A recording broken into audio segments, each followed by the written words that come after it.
की बात थी, खास करके क्षेत्रीय विकास, जो मगध क्षेत्र का विकास है, उन कुछ मुद्दों पर हम लोग मिलने के लिए आग्रह किए थे माननीय प्रधानमंत्री जी से।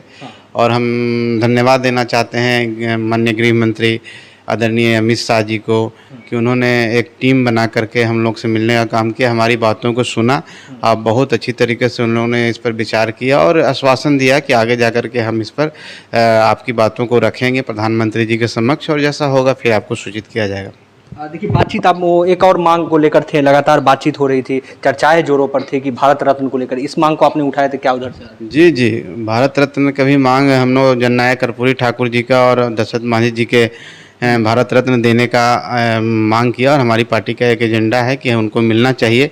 इस पर भी उनका विचार था और कि हम प्रधानमंत्री जी से बात करेंगे, और हम समझते हैं कि सार्थक हम लोगों के बीच में बात हुई है, और हम आने वाले समय में आप देखेंगे कि इसका एक पॉजिटिव रिजल्ट आएगा। देखिए, जीतन राम मांझी लगातार जो है वो शराब को लेकर उठा रहे हैं कि इस पे विचार विमर्श करना चाहिए, क्योंकि शराब जो है अगर कम मात्रा में लिया जाए तो औषधि का काम करता है। आप एक युवा है, मंत्री है, आपको क्या लगता है, आप क्या कहते हैं? देखिए, ये उनकी व्यक्तिगत राय है और हमारे पार्टी के राष्ट्रीय अध्यक्ष हैं।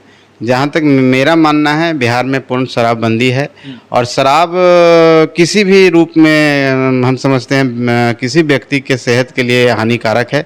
हम लोगों को इससे बचना चाहिए। मैं धन्यवाद देना चाहता हूँ आदरणीय नीतीश कुमार जी के, माननीय मुख्यमंत्री जी को, कि उन्होंने बिहार में पूर्ण शराबबंदी लागू कर रखी है, और बिहार उनके साथ पूर्ण रूप से विकसित है, आगे बढ़ रहा है, न्याय के साथ विकसित है, और सुशासन की सरकार है।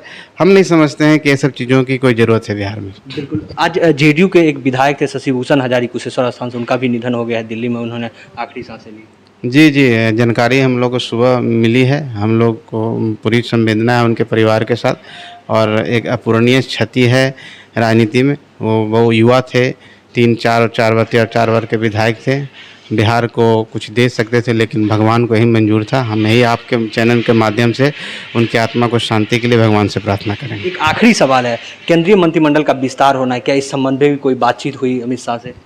नहीं, इस विषय में कोई बात ही नहीं है, कोई इसका कोई लिंक ही नहीं है, तो इस पर विचार क्या करना है। हम लोग तो मिले हैं बिहार के विकास के लिए, पार्टी के एजेंडा आरक्षण के मुद्दों को लेकर के, भारत रत्न के मुद्दों को लेकर, ये सब पर अच्छी बातें हुई, और इससे कोई बातें नहीं हुई। बिल्कुल, बहुत बहुत धन्यवाद। तो ये थे, देखिए, संतोष मांझी, इनकी मुलाकात जो है वो कल देर रात जो है वो अमित शाह से हुई। तमाम इनकी 5-7 मुद्दे थे, उनको इन्होंने अमित शाह के पास रखा, और अमित शाह ने कहा कि तमाम मुद्दे पर विचार की जाएगी, हम भी प्रधानमंत्री के सामने सब बातों को रखेंगे।